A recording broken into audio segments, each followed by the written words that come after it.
श्वेता मिश्र कहुए corporate life हूँ glamorous life आपणकर बहुत समय फ्लाइट रे कटुथिबो बड़ बड़ होटल रे कटुथिबो से ग्लैमर लाइफ रु लग्जरियस लाइफ भितर आपण गाँ बस्ती बुलुचंती 40 डिग्री रु अधिका अच्छी तापमात्रा आपन कष्ट होउथिबो ये प्रथम अभिज्ञता हेतिबो आपणकर कारण ग्लैमरस लाइफस्टाइल आ गाँ रे बुलिबार ये जो अभ्यास आपणकर नाही मोटे देखो तो सेटा मध्य गोटे छवि लोक मान मन रे अच्छी जे कॉर्पोरेट लाइफ अति ग्लैमरस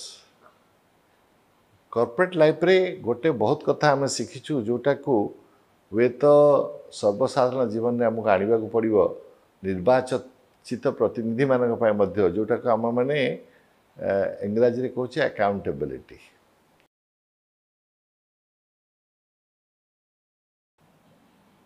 कॉर्पोरेट सेक्टर आपन को केवल उत्तरदायी हेबे प्रत्येक पैसा खर्च करुचंती जो माने उपभोक्ता हेबे से फायदा मिलला ना नाई ये सब कथा पे आपनकर उत्तरदायित्व रही तेणु आपन जहाँ भी करती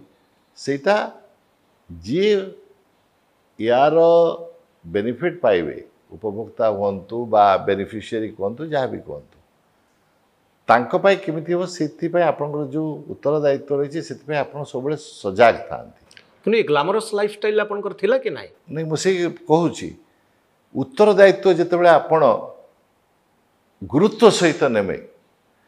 सेतेबेले ग्लैमर आसे ना क्या आप चिंताधारा ऑलवेज कहते मुझे जहाँ करुँची ठीक करुँची तार फायदा हम तो लोक पाखे यहाँ पहुँचब तो यहाँ मो समय करी तो ये प्रश्न आप मन रहे आ जितेबाला आप ये प्रश्न सब मन रखती सेतेबेले आपणकर जो कर्तव्य अच्छी सेटा सब मन उपरे थाए एवं सेतेबेले जो ग्लैमरस लाइफ आप भूली जाती क्या गोटे गुरुदायित्व जोटा अच्छी से निभे था से